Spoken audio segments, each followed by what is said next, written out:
University. I have taught at 4 different law schools, so I've taught in all different kinds of scenarios with all different types of technology available to me. I have taught with live internet in the classroom with a mandatory laptop rule, and I have taught with places that have not quite gotten that far. I had mixed feelings about it going in, and I have become more and more positive about it, as in I recognize that there are problems with it, but I have come to terms with those problems and I've come up with solutions that I think adequately deal with them. So in addition to talking about the pros and cons, we hope to offer some suggestions or take some of your suggestions as to things we might do, because like it or not, I think that many of us are going to be forced to deal with the issue in the next few years, and so we might as well figure out ways to deal with it effectively.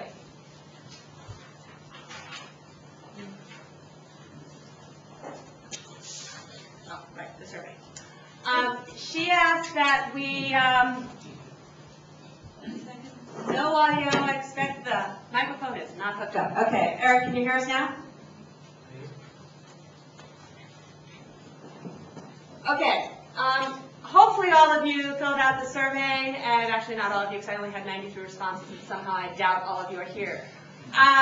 Show of hands, how many of you did fill out the survey? Great. Most of you. Okay, good. You're all much more willing to participate than my students when I ask for a show of hands. The first question was, live internet in the classroom is? And they went from 1 to 5, great, good, so-so, bad, horrible. You'll be pleased to know that only 3 people recorded it as horrible. Okay? On the other hand, 24 people recorded it as great. The average was somewhere between good and so-so, being much closer to good. So overall, the view of internet live in the classroom is a positive thing. Okay. The interesting thing actually is that 5 people had no opinion at all on the issue.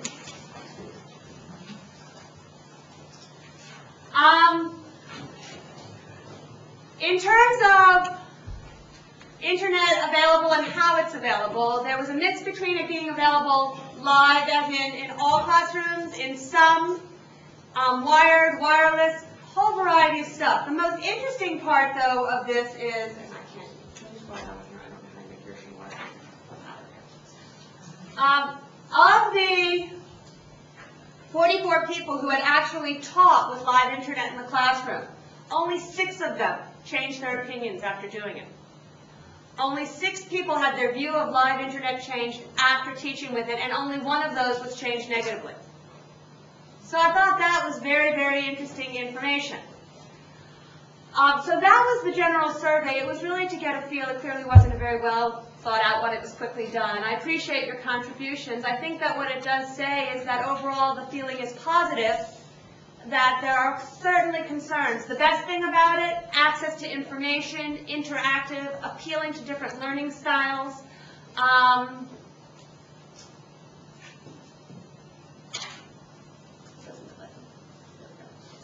Flexibility, the ability to do what some people are doing here now, which is IM and email to the podium so that questions can come in live.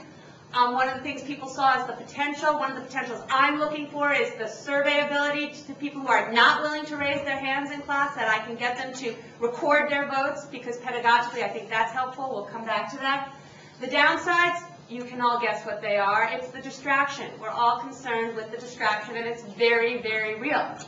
I am in class, email in class, eBay in class. My question, though, is it really any different than playing solitaire in class or whatever you brought in on your computer? Does adding the live internet really add any problem to that?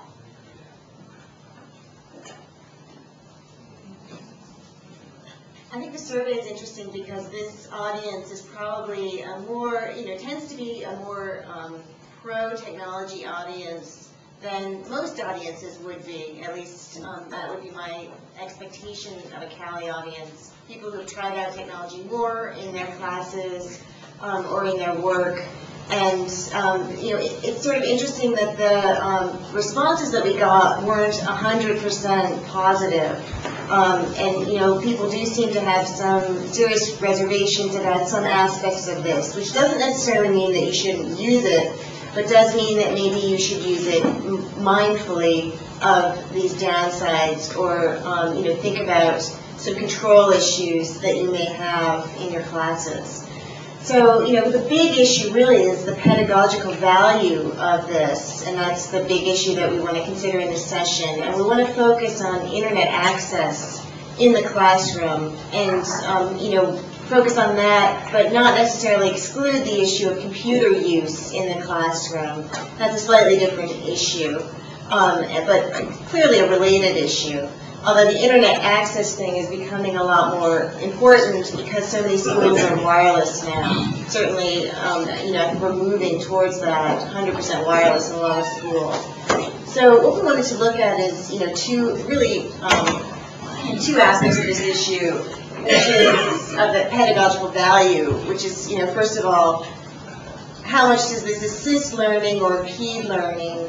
And then, secondly, the issue of, well, if it's going to be there to some extent, how can you control the use of this in your classes and teach effectively when people are sitting there on the internet, as I'm sure many, many of you are, devoting some attention to things other than me in this room.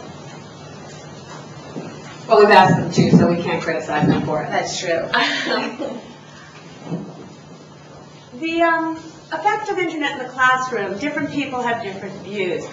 I am probably not a traditional teacher, and I, having a different learning style myself, have been very careful to try and cultivate different teaching techniques that will appeal to the different learning styles, because I was not a person who learned best just by the Socratic method.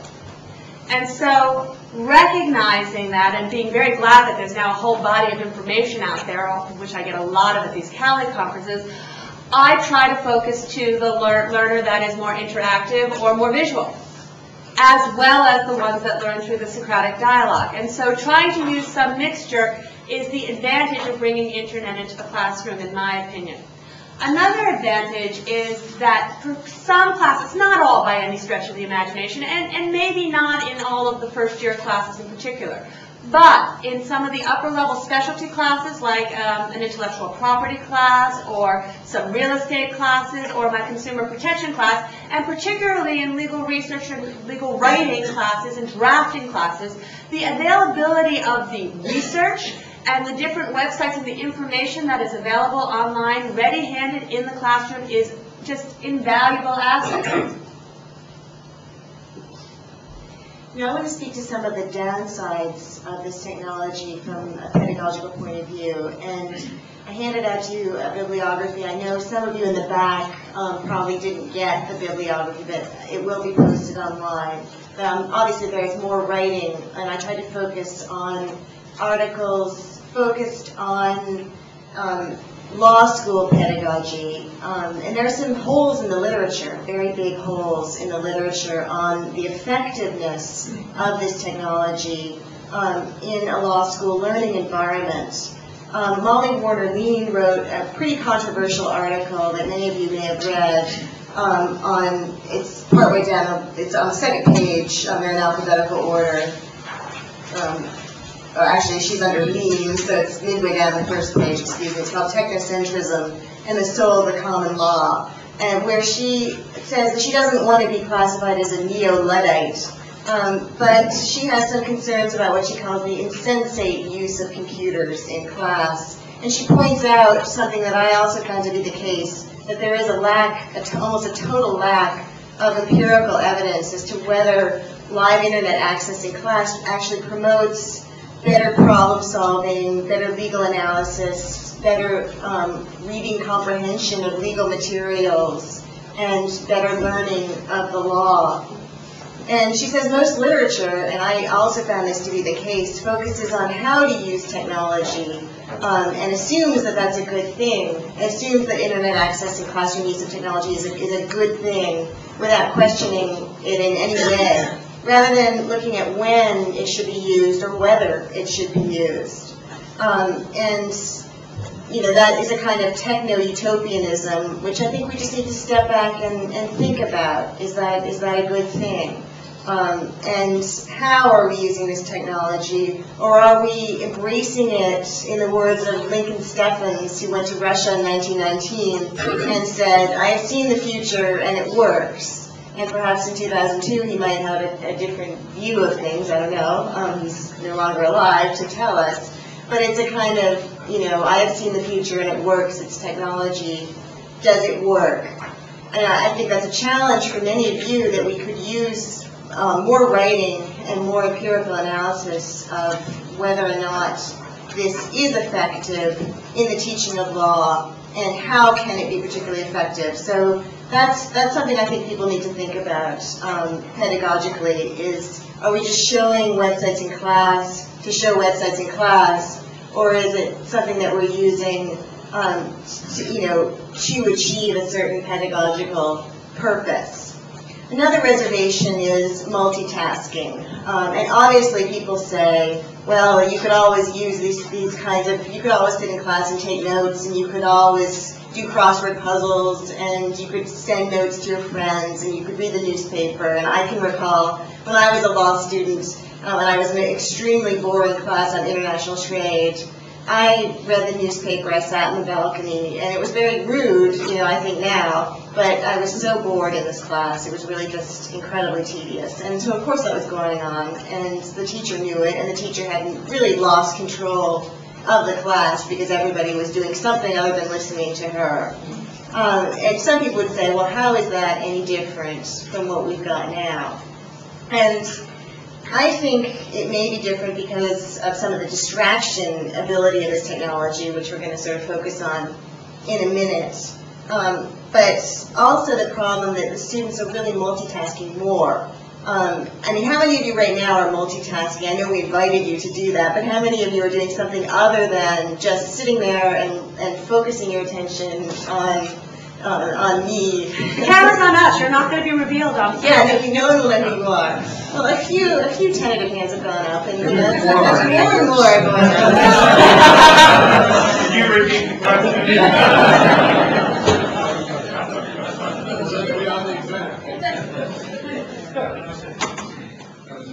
And, multitasking does make it difficult to give all your focus to the task at hand, and one could say that legal work does demand the full attention of a lawyer, and perhaps we should be emphasizing that.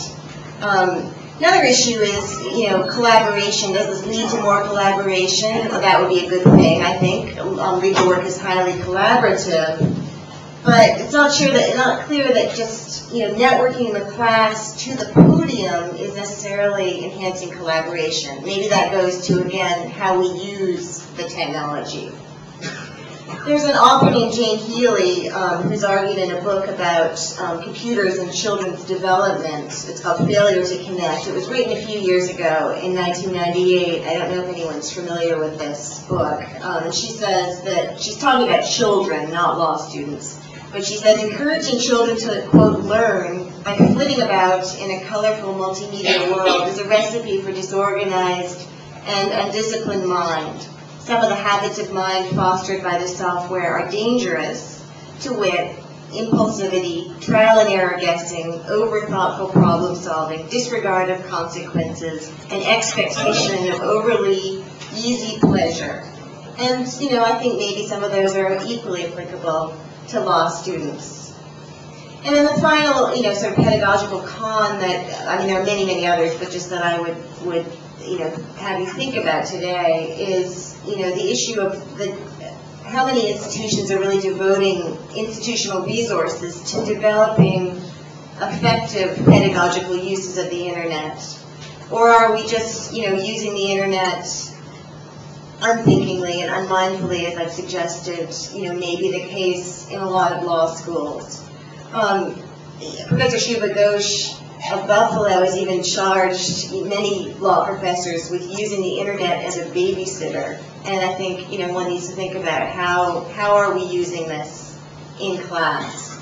I've certainly found that showing web pages in class can be highly ineffective because students can't see them from the back of the room, and I've really noticed that today, that unless you've got a laptop open in front of you, it's very, very hard sometimes to see what's being projected on the screen. So, and not every student in every school currently has a laptop.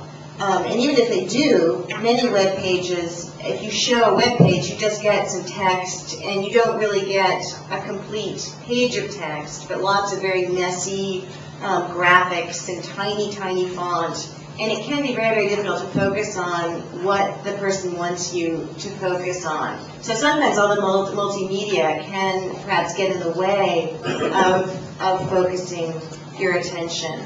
And I really think, you know, we do run the risk of playing to the MTV generation rather than focusing on developing basic skills that lawyers need. And so I just think we need to perhaps be mindful of that. Get to respond. Lots of responses. Number one, I don't believe that we get to choose our law students. I think that the generations change and the things that the way they learn, the society they come from, the society that they will go out and practice law in has changed.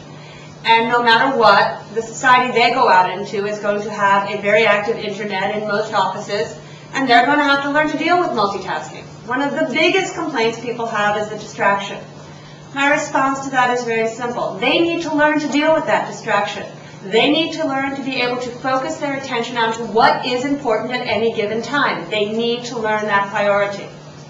I'd rather my students learn it in the classroom when it's simply a matter of getting a bad grade or a good grade than outside in practice when it's a matter of malpractice. So I actually think that it's a training ground, and I do impose some standards and rules about it when I have the internet in the classroom, which has only been once or twice. But I think that there are ways to deal with it which require us to recognize that we only get so much control over our students. I think, and different people have different views, that as professors we are there to help them become good lawyers. And in doing so, we cannot say for sure that they will do it this way or that way. This way doesn't work for all of them. Some of them are going to have to find a different way. Multitasking is something that we all do to different degrees, and some of us are better at it than others. I have always done, I am just as guilty as Susanna, of sitting in class, and I will never forget being called on by my professor who asked, Ms. Cohen, what are you doing playing tic-tac-toe? And I could say, oh no sir, I'd never play tic-tac-toe, because we were playing hang-man. But I will have as many students tell me, and I recently sat in on one of my former professor's classes, and I sat in the back, and he introduced me halfway through, and I had to comment to him that I was amazed, and I didn't turn individuals in, at how many people were playing solitaire. And so if you're concerned with the distraction, it's not just the distraction of the internet, it's the distraction of having any other thing in the class, and we can't control that. Because if you took away everything, they can still daydream. And that's something that they need to learn to deal with, and we have to give up that desire to control that and let them come to terms with those priorities. As for empirical research, yes, it's truly lacking in this area. We do not know what ways are necessarily better than others, unless you look at the individual case studies or analysis of we've all had in our classes, places where it's been successful. Have institutions given it a lot of value in terms of are they willing to devote resources to training us to do it, to giving us release time to prepare it? Not a lot of them. They seem to be willing to put a lot of money into buying some of the resources, which is good for those of us who want to use them. I think that as in many areas, as in many of the clinical areas, as in many of the problem-based classes, as in many of the very different kinds of skills classes that have grown in our curriculum, that this is something that individuals who care about it, who think it's worthy, spend time and energy developing.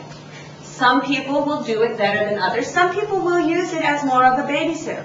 There is always that risk. Some people are going to be better professors than others, and I don't know what you use to decide what standards you decree better by. I do think that in some respects we are dealing with the MTV generation, as it's called. I don't think we can change who our students are, and if that's how we have to, if that's the hook we need to engage them, to entrance them, to realize that this is the best profession in the world that they're going into, and that they can make a huge difference and do wonderful things with it, then I'm willing to play to that hook, and I'm willing to use that hook to just capture them. But that's, my willingness. As Professor Cohen was speaking, someone just emailed me a question, or IM'd me a question, which I responded to, but I thought it was a good question. It might just be worth mentioning. The question was one on, the state of the research, and it was from Solstice Bud, whoever you might be, someone out there in the audience. How do students do in internet-enabled classrooms? Have you done any analysis, any empirical evidence? They're getting distracted, then we'd expect worse performance, correct? And the answer is there isn't, as Professor Cohen said, there is really, really very little out there. There's a few articles back in the 80s. Professor Malm and Professor Stout wrote an article reporting that computer use is positively related to academic performance in the first year of law school, but that was in the late 1980s. 1987 it was published, so I'm sure I think it was researched at least a year before that. And it's not the same thing as what we're dealing with now. Professor Paul Teich has said that computer-assisted legal instruction improves learning in 1991, and there's an article by Richard Warner, which is mentioned in the bibliography, that reports that electric technology, makes students more efficient learners. So we tend to see the limited stuff we've seen in the law school context has generally been fairly positive, but there isn't really anything recent, and there isn't really anything that is very wide-ranging, because of course it's very hard to measure this, and law professors tend to shy away from empirical research, perhaps because it's a lot of work compared to doctrinal analysis. But really, I think it's an area that's just crying out for more research. And if anybody knows of more, I'd be really interested to see it. There is a lot more in the K-12 context, but even then, there's not as much as one would hope for at all. Mostly, as I said, the work is on how you use this stuff. There is that one additional one in the Journal of Richmond Technology on Hamlin. Walter Fischer. Oliphant. Professor Oliphant, who's annual at this conference. Is he here? I don't know if you're here. It's a great article. It's a wonderful article that talks about how they did a test group in their first year where 55 first-year students elected to be in a computer section, and they had many of these issues, and they wrote it up, and they discussed a lot of the issues and how they dealt with them, and I think that it was a very useful piece for dealing with it. As I said, I've taught in all different kinds of classrooms, some with live internet, some without, and I'd like to share some of the things I've done or some of the things I'd like to start doing when I get back to a classroom that, again, has internet. I've been teaching without for the last couple of years. There is the live internet at the front of the room where the professor has access to the live internet and the rest of the class doesn't. What I think a lot of schools are experiencing of late, and which Roger Williams is just beginning to encounter, is that they've put wireless access into the library and public spaces, and guess what? It bleeds into the classrooms. So as the students determine, oh my gosh, I can have live internet, they're playing with it in the classroom. It's slow for them to realize it. They don't all have wireless cards yet, but it's definitely coming. Some of the things I've done, which have been very helpful, are very much liked by students. Some of them require live access. Some of them you can alter not to need live access. When I was visiting at Richmond, they have a live internet, and literally the last thing I do before walking down to class is I would upload a basic bullet points outline of the class, the 3 or 4 points I would used to write on the wall, and I would also include any text, it was civil procedure, that I was going to want them to have in the notes that they should have already gotten from the reading. But what I always find, you'll notice I speak quickly, is that everyone always says, I'm going too fast, and they don't have time to get it down, and even though I say it 3 times, I'd rather they focus on listening to it than trying to write it, so I give them the text. And they can download it, and it's not like they even have to wait till after class, because they don't really believe you're going to give it to them if it's not there then. So I give it to them, it's right there in front of them, they don't have to write it down, they can just listen. And a lot of them found that very, very helpful. Other things that I would like to do more of is, at the beginning I asked you to raise your hands, and then we asked again who was doing other multitasking things, and fewer people, maybe fewer of you are multitasking. I somehow doubt we are that riveting. But fewer and fewer people are willing to either admit or take a stand. And I believe that pedagogically, if a student takes a stand, right or wrong, if they say yes or no, or plaintiff or defendant, in their mind they're defending that position differently than if they're sitting on the fence not having had to take a view. They're not willing to raise their hands and commit to it, and so there's a lot of new technology, some of which is being demonstrated downstairs, where you can actually have them anonymously or by number record their vote. I think that those kind of things, where it can be calculated up front instantaneously, allow you to, one, see whether your class is getting issues, and two, allow the students to have taken a stand, not publicly, which many of them hate to do, but still taken the stand, which I think changes the pedagogical experience. Do you have some suggestions of what you've done? Yeah. What I actually wanted to do maybe first is focus a little bit of attention on the issue of distraction and come back and talk about what I've done. So I'll speak a little bit to distraction and then let Professor Cohen do that too, and then I'll talk about how I've dealt with distractions myself and ways that other people have in the literature dealt with those issues. Because this is really the hot button issue, I think. And many of you may have heard of or read this op-ed piece that was written in the New York Times in 2001 by Professor Ian Ayers. This was really the genesis, I think, of the debate over this issue. Happened when, and Professor Ayers says, this is what happened. Something alarming happened in my contract law class. I asked that laptop computers be used only for note-taking, and my students went ballistic. And he goes on to describe how his students were heavily engaged in trading stocks, sending emails, surfing the web, playing Minesweeper, playing solitaire, and so on. And he says, soon the wireless internet will make this possible in all schools. He argued in the op-ed that this was an addictive activity, and so it was different than doing a crossword puzzle. It was more addictive. And he says, I should know. He claims that he was the only law professor who asked for cyber-sitter filtering software to keep him from surfing the web too much in his office. So something to think about, I guess. And, the distraction issue seems to be, one of the big concerns, maybe bigger even than the pedagogical value of using this stuff, is the concern, well, my students are just going to be completely disengaged, they're going to be completely distracted and not know what's going on in the class. It's perhaps easier to mask activities on the internet also than reading the paper. If any of you were reading the paper, I would be able to see it from here. If you have a laptop screen in front of sitting in front of you, I can't see it unless I get up and walk to the back of the room, which I have been tempted to do, but, would be quite distracting to you. And there's a professor of chemistry and biochemistry at the University of North Carolina called Paul Kelter, who wrote a letter to the New York Times responding to Ian Ayers' piece, showing that this is not just a law school problem. And he said, laptops have no place in the classroom because that is a precious place where the distractions of the world can be drowned out, at least for an hour, by the force of worthwhile ideas. And, I think it's worth thinking about that pretty carefully. I'm getting many messages in response to whatever I'm saying, I don't know. And, computers are potentially also noisier. They have sound. Many people forget to turn the sound off. I have had that in my class. And they are more likely to annoy other students who are sitting behind them. How many of you can see, what's going on other screens or feel at least a little distracted by flashing lights in front of you?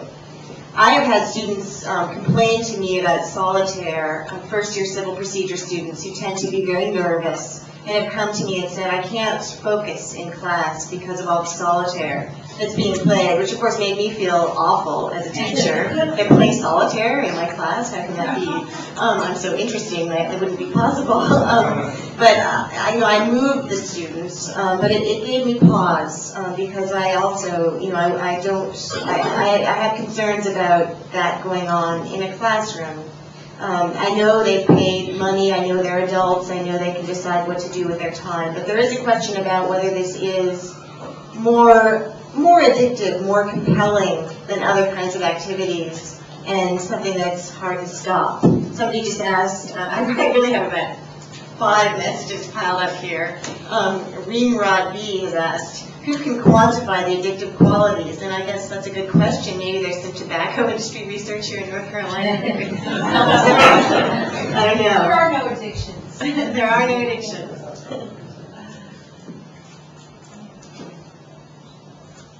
I concede the issue that we can't allow a student to detract from another student's educational value. If a student wishes to detract from his or her own, who are we to say that you can't pay your money and fail out at your own? I don't think that's our place. But when it interferes with other students, I think that's a very valid point. There are different ways to address that. There's the start-out approach where you tell people at the outset of the class that it is expected that they will not surf the web, that this is a classroom and that they should save those activities for outside the class. A large number of students will more or less comply. If and when it gets out of hand, usually a few reminders or a few paces around the room will take care of it. Even before internet in the classroom, periodically I would lap the room just to see what they were doing. I was always interested in what was more exciting than civil procedure. Could anything be more exciting than venue? So those are two things that you can start at the outset. The concerns of things like pornographic materials being flashed during class, I think that's addressed by most law schools' honor codes. If it's offensive to a student and it's reported, most law school honor codes deal with those kind of situations. I have found that students are willing to self-report. Others say that their students are not. I have found that students are willing to self-report. For the students who don't follow the rules, who are distracting to others, there are 2 or 3 possibilities. One is to ask them to move to the back of the classroom where they cannot interfere with others by having their screen flash. The other is to ban their laptop from the classroom. Unless you have a mandatory laptop rule in your class, which only a few law schools have, you could not allow that student to bring a laptop to class. That would solve that person's problem. Other things to do are to ask the student to leave the class at the point he or she is disrupted. Say, either turn off your computer or please leave. Because that is what you would do if some student were disrupting other students to begin with. And the same kinds of answers would, therefore, I think, apply. Did you have other suggestions for that? Yeah, I mean, I think these are a lot of the ways that people are dealing with it. Professor Ayers from Yale, the one that wrote the op-ed piece that I mentioned, finally just gave up on banning internet access from class because he got such a bad reaction. It provoked a huge debate, both in the New York Times letters section and elsewhere in the Yale student newspaper. And other places. And so he said, well, okay, I'll create a kind of smoking section in the back row for people. And that's, that is something you can do. You can ban them to the back row so that nobody, can see what's going on. Although if your whole class is doing it, you can't really restrict it only to the back row. You can, as Professor Cohen said, you can walk around the room and try to monitor it, but I don't really want to be doing that during my class. I don't want to have to worry about, policing student activity in the back row when I've got other things to worry about when I'm trying to focus my attention on the law that I'm teaching. I don't want to have to walk back. You can, of course, there are kill switches. There is technology that can be used to deal with this kind of thing. And I think we've got a slide on this, actually, on some solutions, various solutions. We haven't really gone in the order of the slide, but and this would be a technology-based solution. I don't know if any of you went to the Software Secure presentation yesterday, where they demoed this software called Classmate, which can be used to essentially block students into one website during class, and also disable network access, even if the network is wireless, during class. But you still have to do a kind of policing function, and if you have a large class, you kind of have to worry about, have students, are students really logged into this Classmate software? And so you've got to have your mind on that if you're doing this, and I'm not really sure that that's something that, I would want to do as a law professor when I'm teaching my class. I must say it's hard enough to concentrate with all these IMs coming into me during the class. If I also had to police what you all were doing and who was, on the Classmate. So that, that's the technological way. Another way, of course, is the rule-based way, the policy approach. Professor Ayers did try that, and he got a very, very negative reaction to that. Although, as Professor Cohen's pointed out, if it's, something like viewing pornography in class, it may be that the honor code will cover that that kind of activity. Or, you know, what do you do if it's some kind of interference with the dialogue in class, where students are, for example, you know, IMing each other as somebody talks and saying something inappropriate or something, you know, something that's very distracting to other students in the class and may even be very hurtful or completely inappropriate for a classroom session, but you as the teacher can't see it. Or they could also feed answers. That's been suggested, that they could interfere with the Socratic dialogue by feeding answers to the student who is answering a question, who's struggling. You know, that could be fed, and that might just destroy, you know, the efficacy of the Socratic method, or the question. You know, the student isn't really giving you the answer. And you know, of course, you can also just have an honor system where you say, I don't want this kind of activity in class, and I hope, or you, if you know what's going on, if you walk behind, you can embarrass the students, and you know, that can be quite effective. You can move students around. So, you know, I don't know whether people have other suggestions, but I'd certainly be very interested to hear whether people have any other kind of control strategies that they may have tried out in class, or that they think would work in order to control their students, or whether they think this is just totally unnecessary and no control is needed. Yes, in the back in the blue. At USC, we worked with the faculty. We used to install wireless network last summer, and we worked with the faculty. We have a fairly techy faculty. About a third of them use PowerPoint every day. Majority of them use Blackboard.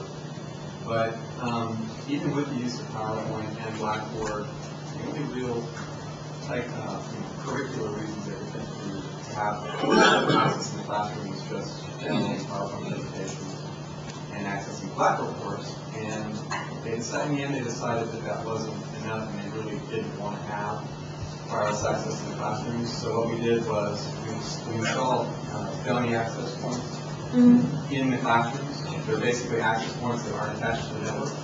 So the typical law student, now I know there's other people in this group who can poke holes in this. I don't mean it's perfect, but we found it to be pretty effective. The typical law student, when they do it, they can see their wireless signal gets hijacked by a dummy access point, and they can go in.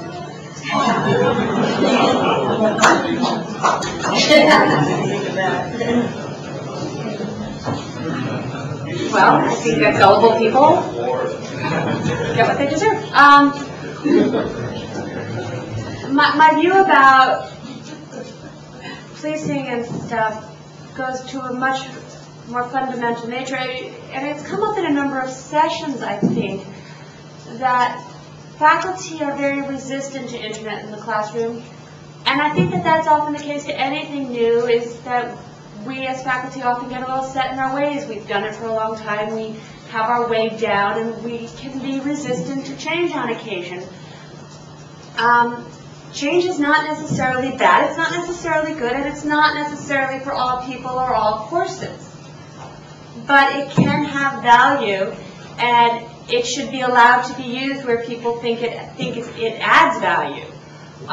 In terms of students, we're training lawyers, and we expect them to be ethical, and if we don't trust them at this stage, what are we really saying to our law students? And I mean, this is a much more fundamental issue I have. It goes to things like exam stuff. I just let them take it on a laptop. I expect them to follow the rules. And as I said, I have found that people who don't follow the rules, there is self-reporting by other students, even confession on occasion, and that they police themselves, and I'd much rather weed them out at this juncture than later on. Yes? But I think we're also training professionals, and it's just like when you're training your children and they want to have MTV on, and you say, you know what, we're going to have a discussion right now, or you're going to eat dinner, and you don't say, yeah, have MTV on it, you've got to learn how to deal with all these distractions, so let's sit here with all these distractions. You have to have some point at which you say, this is not going to work when you're a professional. If you have all these things going on while you're sitting in your office, you are going to either commit malpractice or get fired And so isn't it our responsibility to say there are times when it's appropriate to have these distractions, and there are times when it is not. And now in class is not the time. I'm not sure I agree with that, because this is very much like my mother used to tell me I had to do it her way, and her way was not the way I learned. It took her 35 years to come back and say, I'm really sorry, the way you learn is different and it works for you. And I don't know that we as faculty should be imposing the way we want people to learn on them. Some people learn differently. The studies show that students and kids who have grown up in the video game world can multitask in a way that our generation cannot.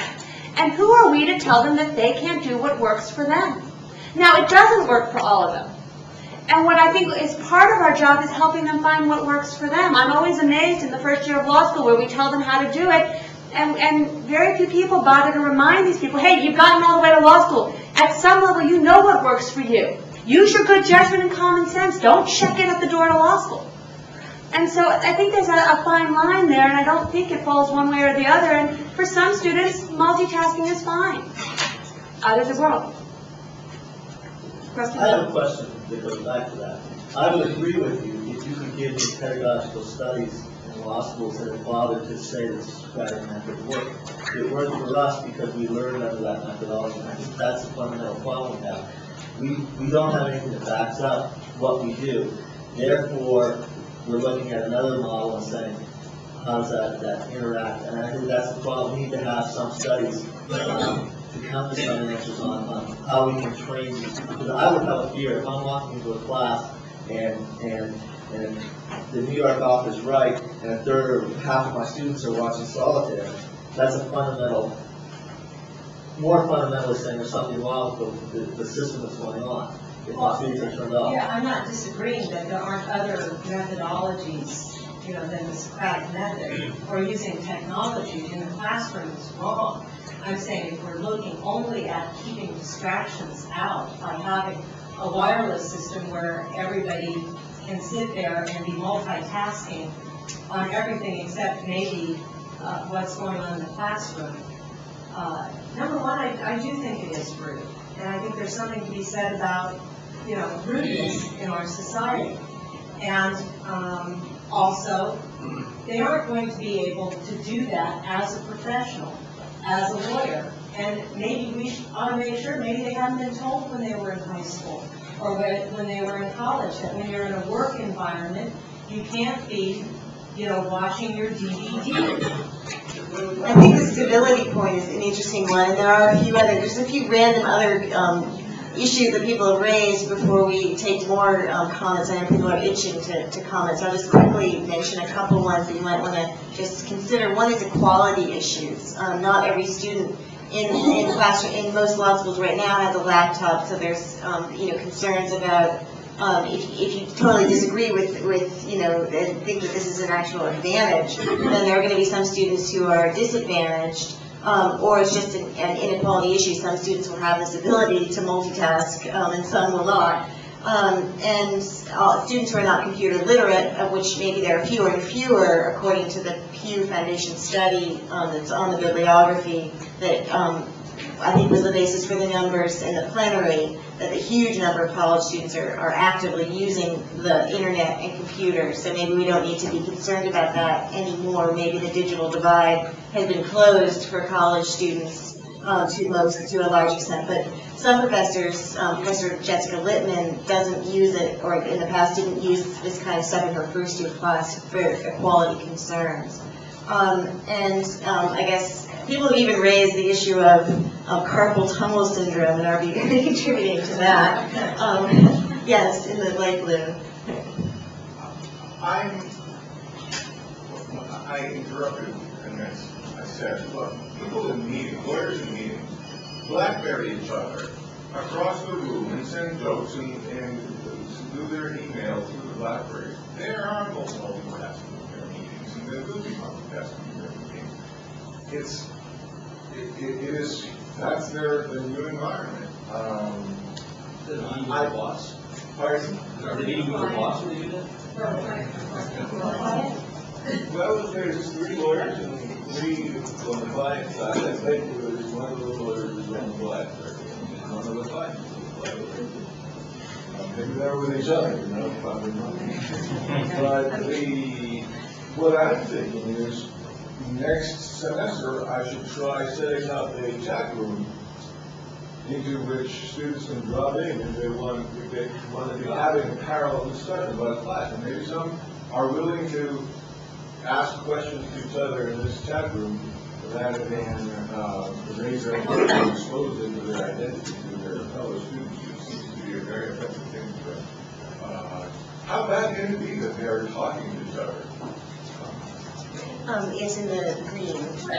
As somebody who's tech support, it surprises me to hear the discussion go on, and it surprises me to hear somebody not say, you know, I had to go into my office and I had to think hard about how I teach and what I'm doing in the classroom.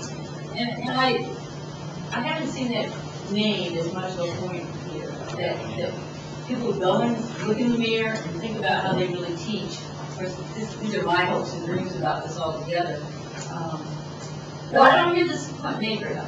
I think it's a very valid point in the question of how engaging our professors supposed to be, and where is it our responsibility versus theirs, and are we supposed to cater to the MTV generation, or is it catering to the MTV generation to bring our subject matter alive to them? It's new to them, and isn't it our job at some level to say, this is wonderful and exciting stuff, and you should be excited and passionate, and as I said, I think venue's fun. Okay, there are a number of you who disagree, but I agree. In the back and then down here in front. I want to speak only to the point of distraction. Is there a fundamental difference between visual distraction and oral distraction from the point of view of faculty members' control of the classroom? If Mitch and his colleagues sitting to his right out there in front started talking to one another in a way which distracted a number of people around them, what would the faculty member's responsibility be with regard to that distraction? Would they not, more than likely, stomp on it fairly heavily? Because the classroom would be disrupted. At the same time, if Mitch and his colleague next to him are looking at a laptop, and they're not looking at pornography, they're looking at Cosmo front pages. Cosmopolitan magazine, I've seen so much. They're not looking at pornography, but they're looking at distracting material that anyone in the web of the V sitting behind them up through the classroom is distracted. Now, maybe you can say that we have to learn to live with these distractions. But in some senses, it strikes me the classroom is a little bit different than the world out there in general, and the faculty members should have some responsibility for attempting to bring some control into that distractive attributes. Since I largely agree with that, I think I'll let Professor Cohen take a stab at that one. As I said before, I agree with you that when it distracts from other students' abilities to learn, that's where the line is crossed, and we as faculty member have to step in and do something. And at that point, I think you tell those students, once you learn about it, either by observing it yourself or by hearing about it from students, you ask that student to move. I usually do those kind of things quietly the first time, and if it continues, I do it more publicly. Usually class opinion will force those people into compliance. That has been my experience. Question down front. A few points.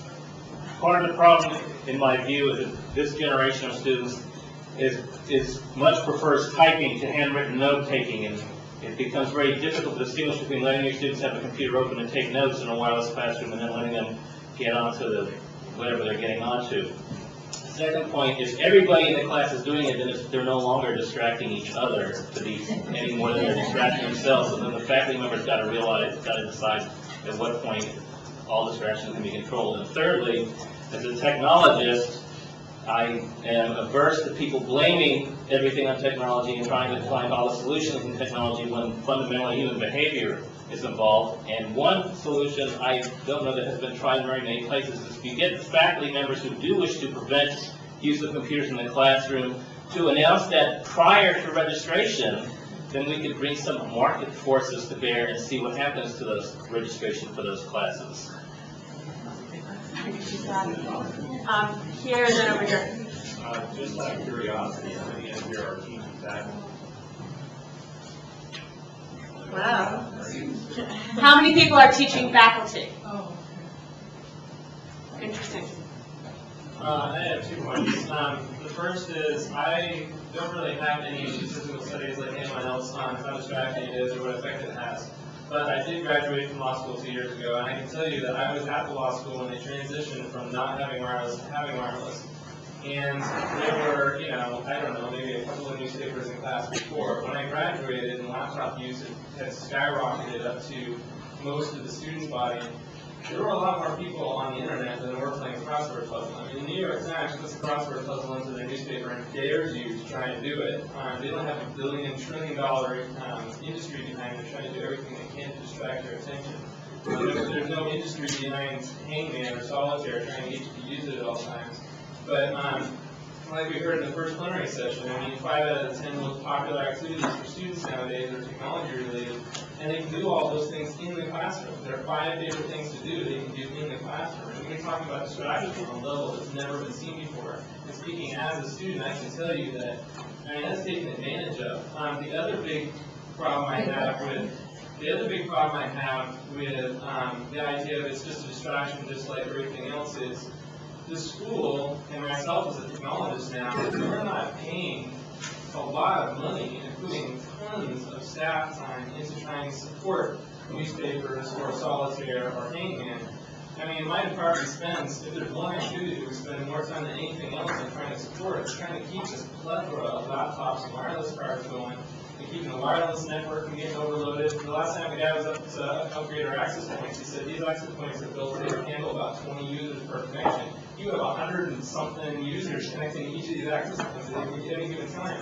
The access points go down, the students come and complain to us, and we ask, well, what are you using it for? Well, I want to be able to check my email in class. And I'm just thinking, we're investing all this time and effort in supporting this technology, and I can't think of a single thing that most of our professors are using for in a positive manner. I mean, PowerPoint, I'm willing to go way overboard to support and train people and get people onto that. But wireless, I mean, we're spending so much time and effort trying to keep wireless going, and it's not doing anything for anybody. You know, this is way different from the newspaper. If a student wants to make a decision to bring a newspaper in and distract themselves, that's one thing. But they don't have, the school itself is supposed to be training them, taking a very big chunk of their tuition money, investing it in something that only exists to distract them. And that's the biggest problem I have. Just one interesting thing to have. I think it's a very thoughtful, point from somebody who's probably the most recent attendee of a law school in this room, I would venture to guess. We also we sort of wanted to point out one potentially positive use of this technology is that you can communicate with the outside world, whether that's good or bad. And my husband actually has just emailed us with a question, and he suggested it's on the screen. He's the Eric T. Muller. That's it's coming in. And you probably can't read it. He says, where is? He says, I have a question. How noisy is the typing? I'm sorry. He says, Stella has a quiet cell phone car. How about a quiet section enclosed in glass for students who want to be in their own private environment? So, but it gets to your point earlier that says, maybe we should have, as William Mitchell did, they had a section that was a computer section. Maybe there are people who want to learn to deal with these issues, and maybe there are people who don't, and maybe we should let the market force play out. There are those who say that if you don't provide the wireless access, you will become anti-competitive in recruiting students. That students want them because even if it's not in the classroom, they want to be able to do their legal research, and there aren't enough terminals. Okay, they want to be able to do X and Y, and there aren't enough terminals in the library. And the libraries, the law schools do not want to provide all these terminals and keep them up to date with their 3-year replacement plan. It's too expensive. It is less expensive, at least I've been told, to replace wireless access points than it is to keep enough computer terminals in the libraries and public spaces for your students. Now, I don't do the budget numbers. That's the advantage of being faculty and not on that committee. However, there are certainly other issues. There was someone in an earlier session who suggested that in the not-too-distant future, we will see these kind of issues as part of the U.S. News and World Report surveys of law schools. I don't know if that's true, but it's certainly a possibility. I do think that students coming in want the access. Even if it's only to check their email and I am in between classes, they want the access. And that if we are going to remain competitive, which some will always try to, that must happen. We have 2 more questions and we're running out of time. Over here and then in the back.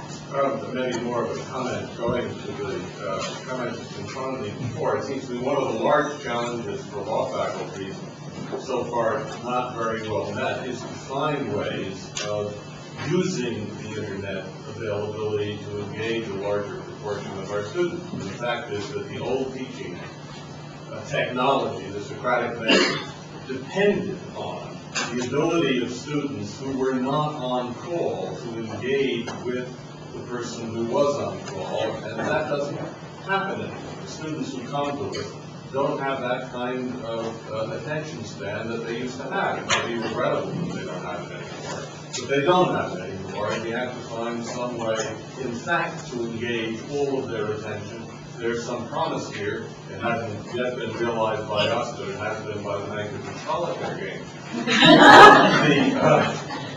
On the positive side, I wonder how many of us has occurred what has happened to me only occasionally, I will say 2 occasionally, which is the hand goes up and the student says, "But professor, at thus and such a place," which he has just checked, it says, and then delivers a report to the class about, and now here's a student who's paying attention to what's going on. And we're going to test the professor. And maybe embarrassing me, but using the external access to enrich the experience of all. I think those are some very valid points. I like Nick's idea of setting up a classroom. I know that often the chattering that goes on in class, some of it's talking, but some of it is, I didn't catch that, or I disagree with that, or can you believe so-and-so said that? It's not necessarily derogatory. Sometimes it is engaged in the class discussion. I do think it's incumbent upon us to try and use technology in valuable ways that add value as opposed to just substitute, but I think they are there. The ability to IM questions so that they don't forget, or while their hands are up, or so that they can be addressed. If I get the same question 3 or 4 times, I know it's a general question versus one where I can deal with it after class.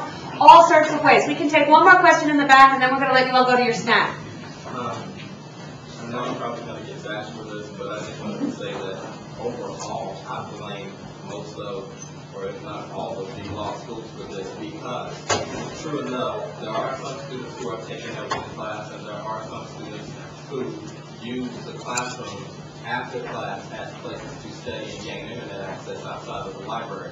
But let's be honest, what most of us have done as a law school is go in and say we're going to put internet access at every carrel and power at every spot in the building and give these students the ability to do everything but listen and learn.